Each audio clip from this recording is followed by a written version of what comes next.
সূর্য বংশের বর্ণনা শ্রবণ করালেন। সর্বপ্রথম ব্রহ্মার পুত্র হলো মরীচি, মরীচির পুত্র হলো কশ্যপ, কশ্যপের পুত্র হলো বিভীষণ, আর ভীষণের পুত্র হলো বৈবশ, আর বৈবশের 10টি পুত্রের মধ্যে বড় পুত্র নবিক, আর এই নবিকের পুত্র নাভা, নাভাকের পুত্র অম্বরীশ। এই অম্বরীশ একাদশী করেছিল। কি করেছিল? একাদশী। এখানে কে কে একাদশী করেন? এদিকে মায়েরা কে কে একাদশী করেন একবার হাত তুলে দেখি তো। এইটুকানি লোক, হ্যাঁ, একাদশীর বেলায় এইটুকানি।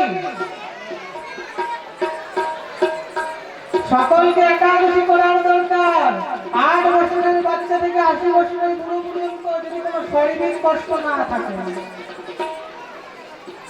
একাদশী যদি না করা হয়, তবে একাদশীর দিনে যারা যে কোনো সেবা করে অন্ন, সেই অন্নে তারা পাপ ভক্ষণ করে।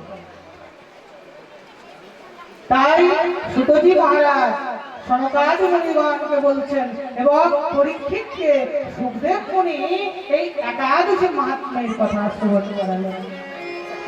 একাদশীর কথা শ্রবণ করিয়েছেন যে একাদশীর দিনে পঞ্চশস্য বর্জিত। কি কি? ধান, যব, ভুট্টা, সরষা এবং ডাল। কোন প্রকারের ডাল চলবে না। ধান অর্থাৎ মুড়ি, চাল, এইসব দিয়ে যা কিছু হয় এসব চলবে না। দ্বিতীয় হচ্ছে গম। যারা আটা বেশি করেন, আটা বেশি করেন তো, হ্যাঁ, যারা আটা বেশি রুটি খায়, কেউ লুচি খায়, হ্যাঁ, তবে ঠিক আছে, নাহলে আটা বেশি। কখনো গম, ভুট্টা, জল্লা দিয়ে তৈরি হয়, এসব খাওয়া চলবে না। ডালিয়া, টালিয়া, সুজি ইত্যাদি চলবে না। ধান, গম, যব, ভুট্টা, সরিষা, সরিষার তেল মাখা পর্যন্ত চলবে না, স্পর্শ করা চলবে না। এতটুকু পর্যন্ত বর্ণন করা রয়েছে, যদি সরিষার তেল দিয়ে গাভী দুগ্ধ দহন করা হয়, সেই দুগ্ধও বর্জিত রয়েছে। সেই ব্রাশ, যারা আমরা মুখ ধুই, সেই ব্রাশ করতে করতে যদি দাঁত থেকে রক্ত বেরিয়ে গেল, একাদশী হবে না।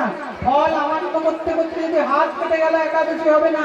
এই জন্য একাদশীর দিনে এক নিষ্ঠতা ভাবে, এক মনে একাদশী করা উচিত এবং একাদশীর পরের দিন ঠিকভাবে পালন করা উচিত।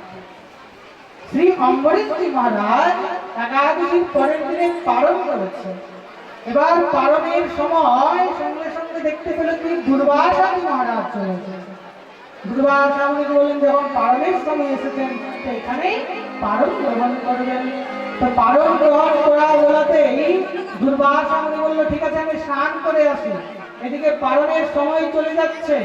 এই পালনের সময় যাওয়ার জন্য দুর্বাসা মুনিকে না ডেকে পালনের সময় চলে গেলে কিন্তু একাদশীর ফল পাওয়া যায় না।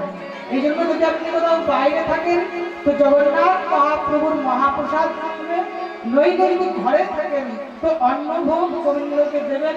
যদি গোবিন্দকে অন্নভোগ না দিয়ে থাকেন তবে চিড়ে ভোগ দিয়ে পালন করতে পারেন। অম্বরীশজি মহারাজ দেখছেন, যদি অন্ন সেবা করে অতিথি অপরাধ হবে। ব্রাহ্মণগণের সঙ্গে বিবেচনা করে কি করলো? তুলসী পত্র এবং চরণামৃত দিয়ে পালন করলো।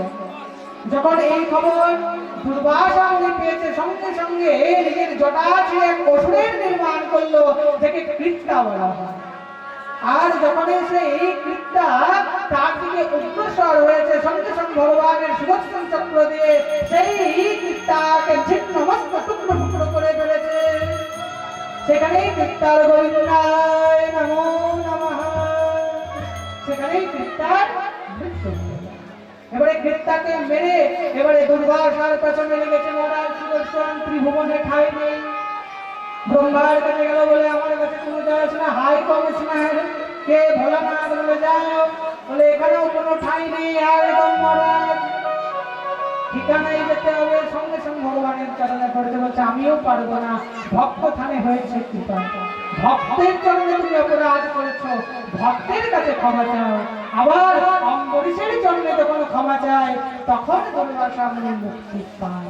এত দূর পর্যন্ত এই একাদশীর মাহাত্ম্য রয়েছে। এই পরম প্রতাপী রাজা